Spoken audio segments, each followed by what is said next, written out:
What's going on, people, and welcome to the LV Live Rant Show. I'm your host, LV Live. Please hit the like and subscribe button. Also, to hit that bell icon, to get updates in regards to my rant show. Also, too, please, if you have not done so, please subscribe to my show. Me and my boy Jeff's show, the Blue Steel Show, Blue Steel Podcast on YouTube, of course. Please go out and check out the page. We got a lot of great shows on there, so I would love for you to support that as well. But yeah, let me get straight to it. My rant today is going to be on the USC Trojans and their 5-7 record. Let me first start off by saying, people, that I'm a big Trojans fan, and the frustration I feel right now is it's uncomparable, man. I mean, I'm just so upset by what has happened this year. The amount of talent that we have, this should never happen. Never. And it's easy to blame the players. It's easy to point fingers at those guys for not playing hard or practicing hard or doing whatever they should be doing to make themselves prepared for games on Saturday or Fridays or whenever they have games. But these are, once again, people, these are 18 to 21 to 22-year-old kids. They're coming straight from high school. A lot of them have dreams of playing in the pros. A lot of them, if not all of them, is their first time being away from home. So they need a leader, a grown-up, to really help them become disciplined in certain areas. Not in all areas, because those are the things, of course, that you learn from your parents, but certain areas regarding football. And a lot of guys have not gotten that. And so now I have to look at the top. Because the tone has to be set not just in opening camp for the fall, but spring camp. That's when the tone has to be set for the new guys of what it's going to be for the season. People who have not played football, I will say this, and to my people who have played before, you understand that football is the toughest sport out there. If not, I mean, you could add in rugby or maybe hockey or something like that, but it is the toughest sport to prepare for. And the only way to prepare is hard. There's no easy way to prepare for football. You have to hit. You have to tackle. You're going to feel some pain. You're going to need some ice. You're going to need some ice tub baths. You're going to need all that stuff. You're going to need a lot of trainers. That's the way the game is played. It has been played that way since the beginning of time.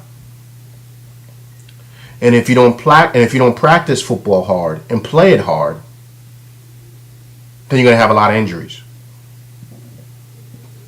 And I'm not just talking about a couple of injuries here and there. A lot of injuries.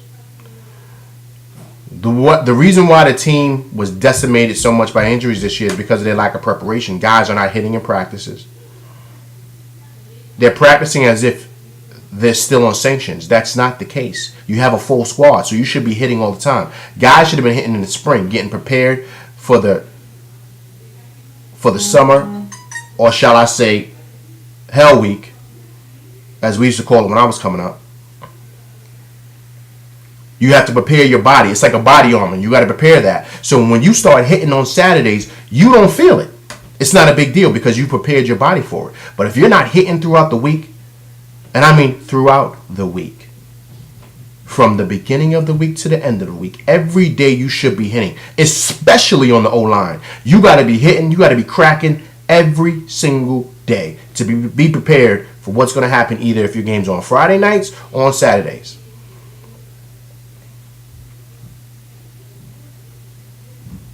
So that is preparation number one. Preparation number two.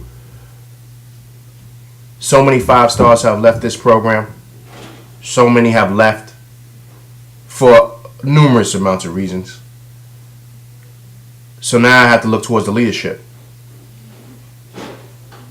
What's happening within practice? What's happening outside of practice? to where these guys are losing focus and not understanding the reason why they're at USC to become scholar athletes, or to be scholar athletes, excuse me. Somewhere along that lines, they're losing that. So once again, I have to go to the leadership. Kids are only going to do what they're allowed to do.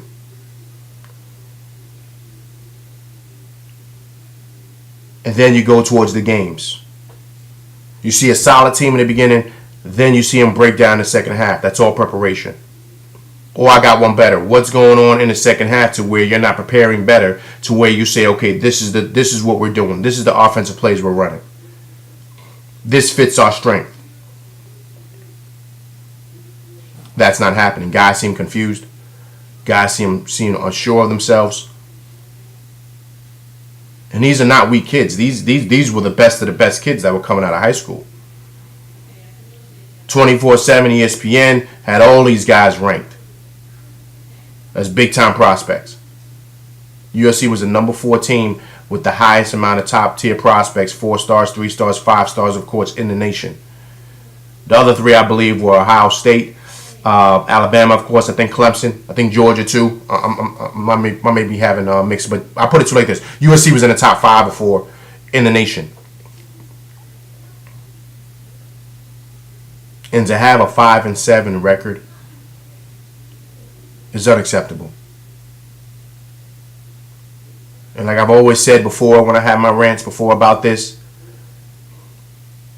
now you realize who really won those games. It wasn't coaching. And I'm talking about the games in the past, people. I'm talking about the Rose Bowls. I'm talking about Pac-12 championships. It wasn't the coaching. It was Sam Darnold. And we knew that. People knew that on the back end. People had an idea. And once he left, we wanted to see what was going to happen. And look what happened. But I put it to you like this: one player cannot change everything like that. He cannot. If he has that much power, then that means coaches, you're not doing your job.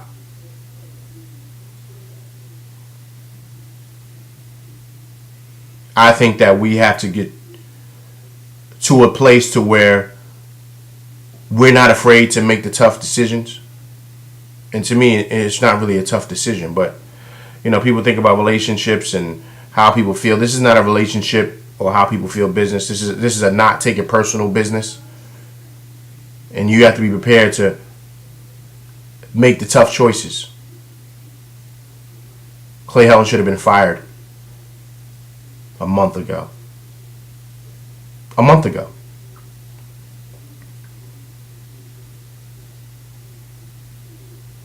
So now we have to really look at what Lynn Swann is doing, what all these guys at USC who are running things, what they're doing, because the reality is we really have to take a look at who's the real strong leader here at USC. Who is it? Because the players, all the players, from Cam Smith to Biggie Marshall, those guys are leaving. But from JT Daniels to Stephen Carr to all the big-time players that are there, AMON-RA, St. Brown, Jay Tufele, all those guys, they're looking for leadership.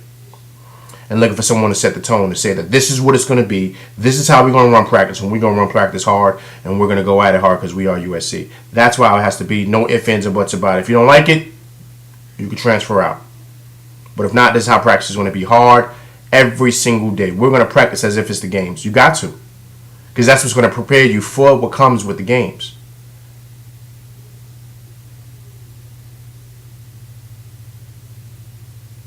But I'm done with my rant, man. I'm done with my rant. I'm extremely frustrated, extremely upset by this season. 5-7, man. It stinks. It stinks to high heaven. But once again, it's got to go to leadership. It's got to go to leadership. You have way too much talent. to be a 5-7 team.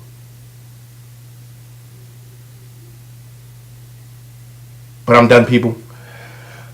Back to finishing up my holiday weekend on this Sunday here.